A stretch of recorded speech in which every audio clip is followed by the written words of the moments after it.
is a good question, isn't it, Spoons? Give me forward sticker bags. Right, I'll start this off. I get asked all the time, who's the better angler, you or Dovey? And I'm very honest and say it's Dovey. And I don't like praising him too much, but he's the most naturally gifted angler I've had the misfortune of spending far too many hours with. That's cute. Yeah, backhanded, wasn't it? But you soon realise when someone's that good, you take note of what they're doing. And I'm not too proud to say that I copped them. And very quickly, I had a bigger PB, both mirror and It was very annoying for many years, but now it's not the case. I actually don't know what my PB is. It's 74... 74.5. 74.5. And what's yours, Spoons? It feels like I'm sort of talking it down. I've got a £72 15 ounce that is still a bit smaller than... Yeah, but you try, go and practice and then come back and... How many 70s you had? I don't know. 2, I've had 3, right? I'm just putting it out there. Reedy? I've had one 70-pounder. You thought I was going to say London, didn't you? Alright, yeah, one 70-pounder. Even a blind squirrel finds a nut sometimes, mate. Anyway, can we get another question, please? Oh, look at the hand.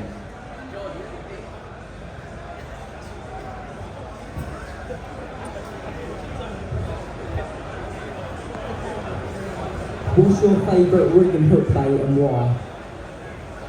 Favourite rig and hook bait and why? Rudy, do you want to go first? I would say favourite rig is probably nowadays using spinner rig. Purely because it's just purely because it's fishing. Everything about me is rubbish. You know, it's even your microphone. I would say probably the spinner rig. Purely because you can take it absolutely anywhere. You can cast it out, you know you're fishing 100% of the time, every time. Whether you're fishing a wafter or a pop-up, it's the perfect presentation in my eyes. And hook bait choice, I would say it's pretty hard to beat a pineapple pop-up, gooed up in some form of isotonic or pineapple. What did you say? Yeah, the problem is that they've both copied my rig, so... No, I think we're all probably going to say a similar thing. For years, obviously, we used like just a normal hair rig or a pop-up rig or a hinge stick. But we've all ended up at a similar spot, which is a spinner rig with a stiff hook link on a helicopter setup. And it means that you don't have to tie rigs ever, because you literally just change the hook and put a new hook bait on. And you never get any tangles, and it converts loads of pickups. So I find it very difficult not to put a spinner rig on anywhere. I just catch so many fish on it, I've had so many fish on it, I just feel like if I put anything else on... Tom, just hold it away from your forehead a bit, I think. Cheers then. I find it very difficult to put anything else on, and as a hook bait, I use a yellow pop-up like, I don't know, 80% of the time. In the summer, sometimes when you're feeding a lot of bait, you want to use exactly what you're putting on the floor. So I'll use like a match the hatch style hook bait, but in general, a spinner rig on a helicopter setup with a 13 or 14 mil pineapple pop-up. We're all pretty much the same on that. We do play around with flavours of hook baits. For me, for a long time, it's been an isotonic pop-up or isotonic wafter, but just recently, there's a new goo that came out last year. We have the benefit of using these goos before they come out, see how they react, see what sort of catch rate we get on them. And probably the only one of recent years that I've had a similar response to the isotonic was the Pango. And I mentioned it to Dovey, he went on to catch quite a few. I know Pecky caught a load on it in the spring. That for me at the minute is probably my go-to. Yeah, I'll agree actually. Like I said, I use pineapple pop-ups all of the time, but Spooner said to me, that Pango's good, you know, and I was like, I'll try it, put it out next to my pineapple, so I ended up catching 3 on the Pango and none on the pineapple. So I thought, maybe it's the left-hand side of the spot, reeled in one of the other rods, put it the other side of it, and it was still the Pango that went. So there is definitely times when that Pango is better than anything else out there, so I'd get a pop. Hands up for another question, please. John's on his way round, look. Paying attention now. What rigs did you use to get your biggest fish, and why do you think it worked so well? What rig did we use to catch our biggest fish? Mine was definitely on a spinner. Mine was on a spinner as well, yeah. Do you remember I made that change right at the end of that match? So we've been fishing with little pop-ups or little wafters, fishing at, was it 35 wraps? Was it 35 wraps, 140 I think you were yards? about 24. Yeah, yeah, a little bit shorter. We were coming to the end of the match to beat Dovey in the match, which Dovey does not talk about so much, that once again I did beat him. I basically needed to either break my common PB or my mirror PB. Almost minutes to go, Dovey said the next fish is going to finish the match, and the only change I made, we'd fed so much maize throughout the days that we'd been there and only fished a boilie hook bait that I put 2 grains of plastic on. I'm a real believer, if there's a part of that mix that you think they might be eating more, then as Dovey touched on before, matching that can get you more bites. So I put 2 grains of maize on, had 1 bite, 72.15, and match winner. You do have good form in the matches for a terrible angler. It's a bit mental, really. That's wind you up even more. No, it doesn't. You're good at matches. It's the relentlessness of you. Quite impressive. My next question, we didn't get off that.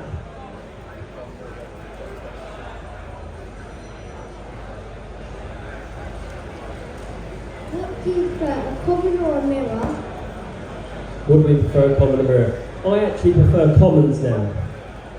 For the last however many years, I've always preferred big mirrors, but I think like a 60 or 70 pound common is a really, really special fish. I think if I was to catch a mid-20, I'd prefer a mirror. But if I was to catch a really big carp, I prefer like a perfect common, just because they're so rare. I would say I prefer anything. No, I would say they all can. Probably a big mirror for me, I think. A big old mirror. I think they look really, really nice, but I'm not too bothered. Big old commons look nice as well. Yeah, I'm with Reedy. I still prefer the uniqueness of a big mirror. Dovey's right, 70 pound commons are an impressive creature. Have you got any pictures of your 70 pound commons? One day. Okay, next question. What do you think is the best hook? Best hook, the crank size 4.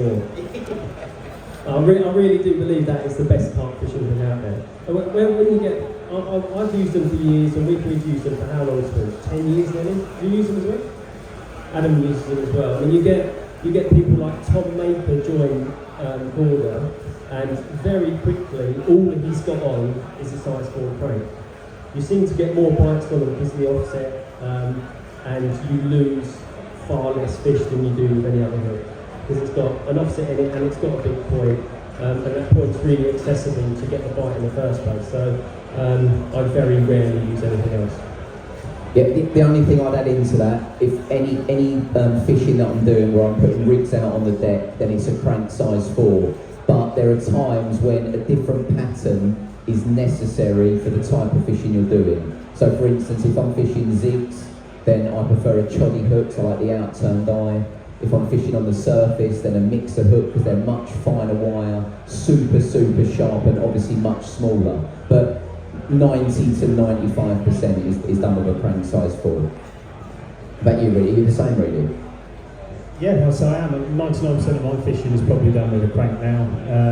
I was using a similar pattern of hook long before I come to Korda, but since I've been here, I've used mainly the crank, either on bottom baits or pop-ups. But the only thing I will say is, with that offset, obviously sometimes when you're fishing on really clean ground, if you want to use something like the crank in a Kamakura, obviously the point can sometimes not be facing the right way, so you just have to be a bit mindful of that. But if anything's soft, I'll have a Kamakura on in a crank pattern all the time. But as Neil says, don't ignore the other patterns. For zigs, I always use a wide gate.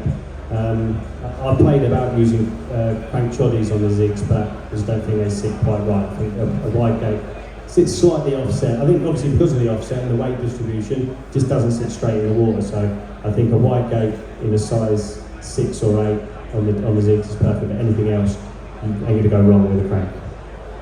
Yeah, good. Next question. Loads now, this is great.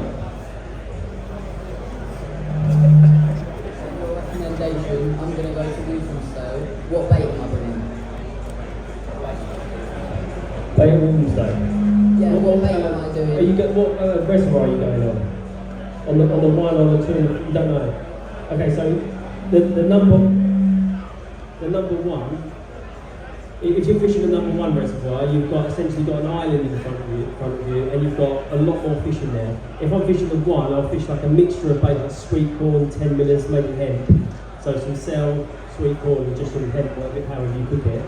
But on all of the other reses, because I'll be moving around quite a lot, I tend not to like establish a spot. I don't spawn, and because of that, I'll always use boilers. So I use, for I don't know, nearly 10 years on there, I use cell, 15 mil cell, or 18 mil cell out of a throwing stick or a catapult, depending on how far you're fishing.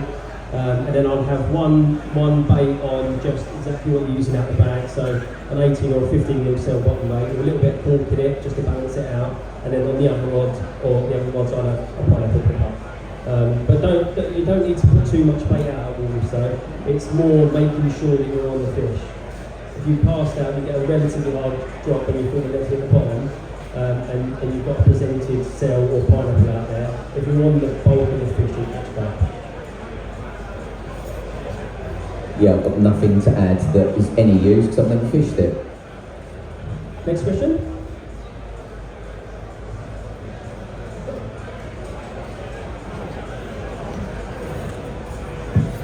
What kind of advice would you give to new like young anglers coming in? Young anglers. Don't get obsessed with sponsorship. That's what seems to happen. Is that young anglers, I think, see us on Instagram or doing the films, wherever it is, and their only goal is to try and get a sponsorship, and that's not, you want to go fishing to catch fish and get really, really good at it if you love doing it. And if you love doing it and you get really good at it, we will find you.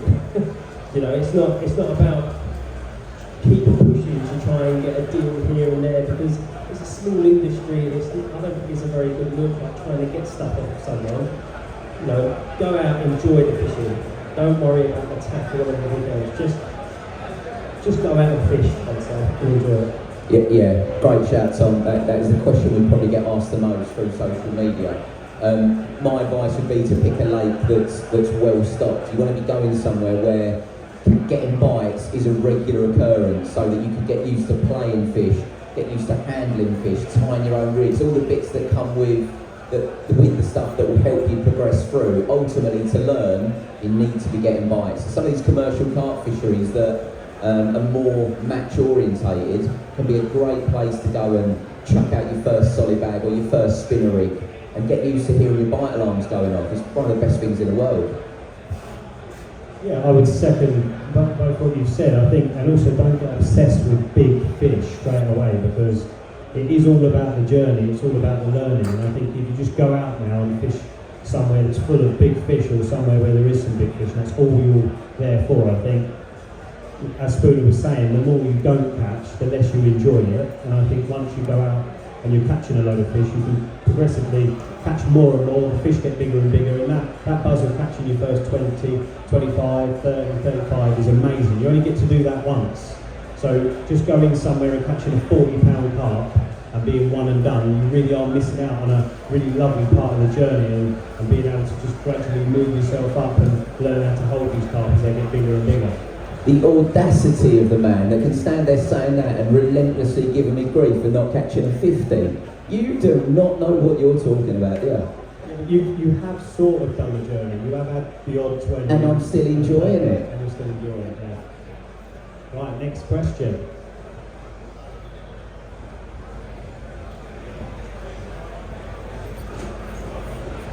What's your favourite fish you've ever caught and your favourite lake you've ever fished? Great question. We actually did we cover this on a podcast? We did not long ago, didn't we? Or one of our favourite fish, didn't we? Yeah. For me, without doubt, it was my first 30-pound carp. I think, as I said, I covered this on the podcast. As I just alluded to just now, you only get one time at these milestones, and I remember back when I caught that, which was, Christ, early 1880s, a long time ago. When I was really young, I remember just how massive that fish felt and how big it looked.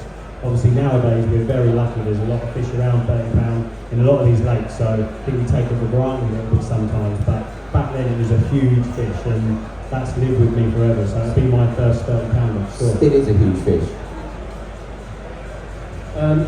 Mine is a fish that I caught in Walthamstow actually. There's, like I said, there's lots of different lakes there, and one of them is 80 acres and got 12 carp in it. And I've fished that lake a lot over the years. I caught one out of it, but I first fished there probably 15 years ago. But these fish are very, very difficult to catch. And I caught one of them, I think 3 years ago, a common called patch. It was exactly the right moon phase, the right weather and everything, and I knew exactly where I needed to be. And it takes a lot for all of the planets to align on a lake like that, and then to eventually get the bite as well. So I've probably done, I don't know, 100 days in there without a bite. So when you eventually get that bite, and it's like I said, it was the second biggest common in there, and I managed to get a picture. It's a shame really, I could have put it up here. A picture of that with the Lockwood Tower in the background. That's a picture I wanted forever, and I've got it now. So that's probably my favourite fish I've caught.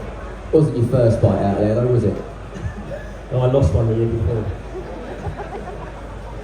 Mine, but again, Reedy's right, we did cover it in a podcast recently, but, and we even mentioned it here, when we fished down at Lac de Saint Cassien, it was an iconic lake that when I got into carp fishing, everything I was reading, people were going to fish it, so to get the chance to fish it in the first place was incredible, but then to have one bite in, did we do 10 days there?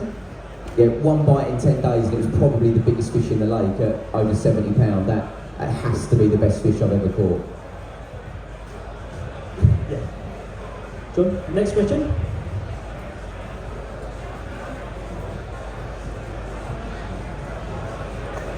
What's been your favourite moment while working for Korda? Favourite moment working for Korda? Really saying, don't say me, Jordan. We weren't gonna. It didn't even come to mind. Favourite moment working at Korda? That's a good question. Have you got one? I'll go first. I think it was favourite moment, proudest moment, completely didn't see it coming. I've been at the company for, blimey, probably 3 years. My background is sales, that's why I got a job at Korda, not because of angling ability, as Tom will agree with. It was because of building a new sales team. I was doing the odd magazine feature with James Armstrong, and kind of out of the blue, I got a phone call from Dan one night. I can remember it, I was walking across Sainsbury's car park near where I live, I was with Sarah, and phone rang. Dan doesn't very often ring out of hours, so thought I might have done something wrong. And he turned around and said, you know, would you be my guest on Thinking Tackle next week, 3 nights at Bluebell? And because I didn't see it coming, but throughout all of my carp fishing, I've watched every episode of Thinking Tackle. To be asked to be a part of that was, yeah, amazing, and very, very proud to sort of have appeared on it a few times. Yeah, it's tough.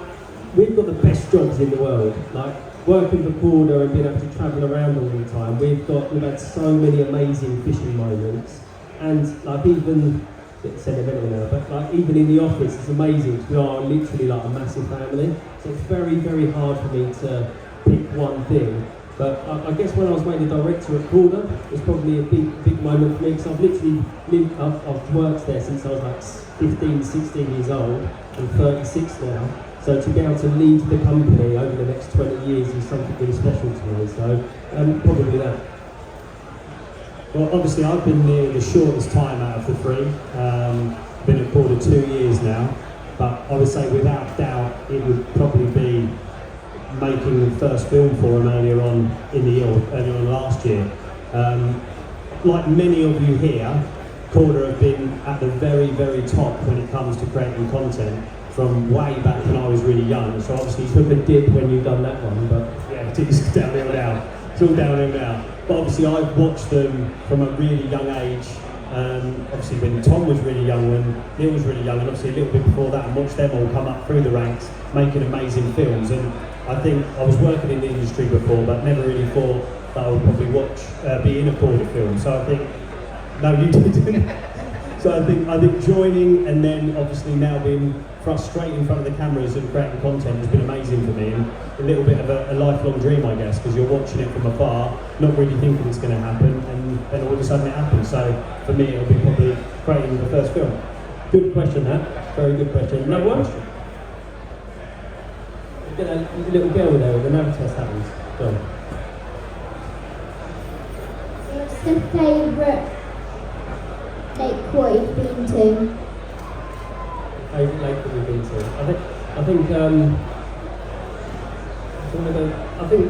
don't know.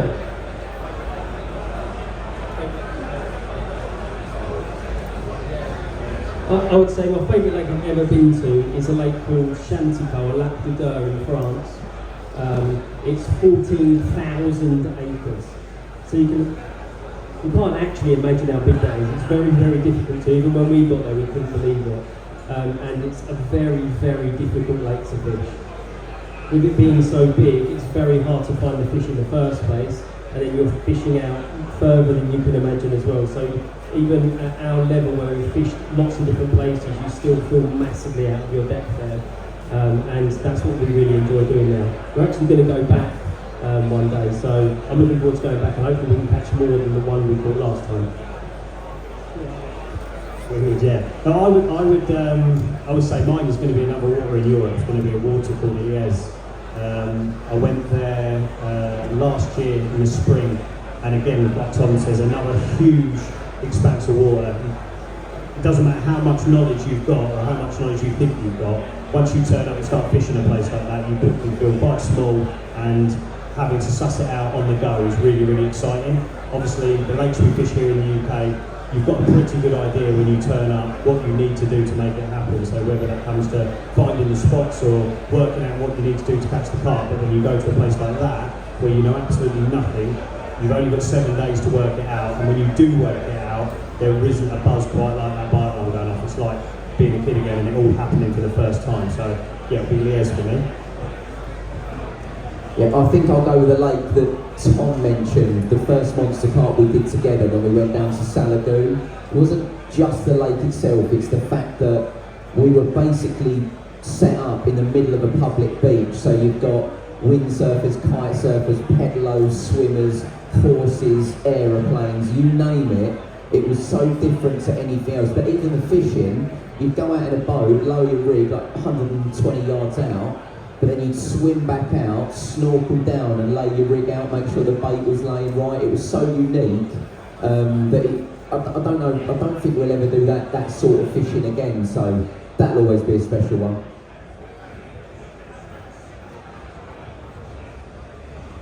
Alright, we've got 10 minutes left, so we'll probably get 3 more in, I reckon 2 more maybe. John? John's a bit slow today, sorry guys. Have a word with him Monday. Do you use a shot on the hook? Oh, great question. I'm going to be honest and say that I've seen the results, I've clearly seen the footage and how good it was, and I am yet to put one on. I've got them in my tackle box, but I still haven't given it a try. Really, I can sometimes be a little bit slow to try these things, a bit like the spinner rig, but I will definitely have a play this season coming. Yeah, spoon is just a bit slow in general, I think. So I use something very similar. I use a spinner rig with a spinner hook, not a crank hook, which has got a longer shank, and I'll put a big dollop of putty on the bend of the hook. So the bit of the bend that's closest to the point. So it's essentially doing exactly the same thing as Dan did on the underwater. But I just find the putty easier to put on, and I sort of feel like it doesn't stick out as far. I have it probably slightly lighter than you would do on a shot on the hook. But as long as you've got that weight on the bottom of the hook, which swings the hook down when the fish picks up the bait, then it does the same job. So yeah, I use putty. It's the same thing, but not exactly. No, I haven't actually used it yet, but I am definitely going to it.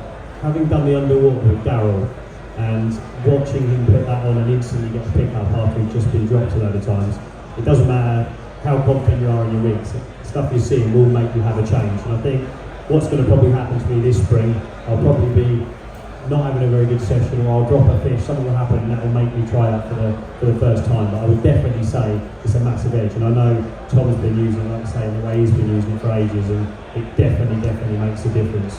But confidence is everything. If you're really confident in what you're doing, then I would say don't change anything. I would say if you want to try something new, that is definitely something that's worth trying. Okay, another question. Another one at the back. What's the lake that you haven't fished at that you want to fish at? It's an easy one for me. I really want to go to Lake Bled in Slovenia. Just looks incredible. I want that picture of the church in the background holding a carp, so that's on the bucket list. Yeah, for me it's really easy as well. I really want to go to Didar. Obviously Tom's already mentioned that, the fact that they went there and made a film, and hoping to go back one day, so I should probably do absolutely everything I can to somehow be involved in that trip when it happens, but yeah, be Didar for them. I can't think of one. We've been to so many lakes. Water going there again. I'm trying to think of somewhere in the UK that I really wanted to. There are a couple of lakes in the UK that I want tickets for, but they're non-publicity. I can't think of one. I'm not sure. I'm lucky. We've been everywhere. Okay, another question? What's the worst forfeit you've done between all three of you? The worst forfeit? Having to fish with spoons for 8 years. I did have a forfeit thrown at me for the season 2, episode 1 of Monster Carp. I've not only caught the least and the smallest, Dovey and Ali suddenly thought it'd be a great idea for me to get shot with paintballs.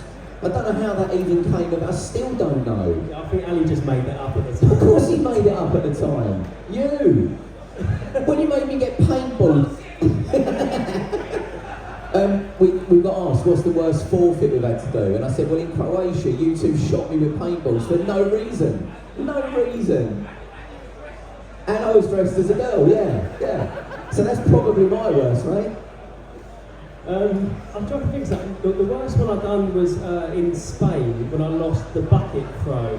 It was at the beginning of the year, like was it Feb or March or something in Spain. Feb. And it was fishing really difficult because up in the mountains it had been snowing, and obviously when the snow melts, all of the snow water goes into the lake. So it was freezing, and I had to slowly walk into the lake up to my neck. And I've done a few ice baths now, so I can probably do it now, but at the time it was absolutely freezing. Mine would be not so much a forfeit, but last year we made a film where I had to catch a 20, a 30 and a 40 pound carp, or I was going to have to give Dovey 20 quid. And that really hurt because I was super confident I was going to be taking 20 quid off him, and to add insult to injury, I did actually catch the 30 pound carp after the time had run out. So Wasn't in the time though, was it? Wasn't in the time, I still had to go back, and he's one of those people that when you have got to give him the money, it makes like a real big song and dance about it, make sure everyone's about, sits himself down, gets himself comfortable, sort of get all the camera crew in, make sure it was getting filmed, and he took that 20 quid and then went and got himself a really lovely lunch to make sure I knew about it. So, cheers for that, mate. Yeah, be that. We'll do that again this year, actually. We will do that again, and I'll win it back this time. Okay, should we do last question? What was your favourite fishing memory as a child? A lot of favourites today. Favourite fishing memory as a child. Okay, there we go. Mine would be, I used to go when I was really young, so probably about your age. How old are you? 12, yeah, so probably, a little bit older than that, maybe like 13, 14. I used to go around with my uncle on the back of his motorbike fishing places that we probably shouldn't be going, which was great. And I remember we used to fish a place called Michelin Priory, and you weren't allowed to fish it at night, but there's a little area of it that you could get to. I'm not condoning this, by the way. You can't go fishing place at night, you're not allowed, but there was a little area where you could get to on the side of the road and sort of get away fishing for a few hours before the ranger come and threw you off. And I remember one night we caught one of the real big carp in there, which back then would have been about £20, which today's money would probably be a 35, 45 pound carp maybe. So that was probably my best memory. I think mine is actually winning the British Young Carp Angling Championships. I was like 15 or 16, I think, at the time, and really that was the start of my career in fishing. And I didn't really know if I was any good because I was just sort of fishing on my own all the time. And then when you put yourself against other lads that are just obviously the same age or anything, it's obviously nice to come out on top and win something like that. And I'm a competitive person anyway, so that's like a buzz for me. Mine was a weird one. I remember being on holiday with my friend Terry in Great Yarmouth, and I've been to Latham's at Potter High. I'm still there now, tackle shop, and bought like a feeder setup. And we turned up to this lake that we just found, and Terry's dad took us down there. And I tied a hook on float fishing, and I dropped it in the edge just to see if it was balanced. And the float buried. I'm like, oh, it's too heavy. Lifted it up, £6 bream. PB at the time, absolutely loved it. A bream as well, terrible. Thanks everyone, guys, for sitting down and listening to us. We're going to be over on the Korda stand in the middle. Please feel free to come and say hello, have a picture or ask any questions. So, cheers guys. Thanks everyone.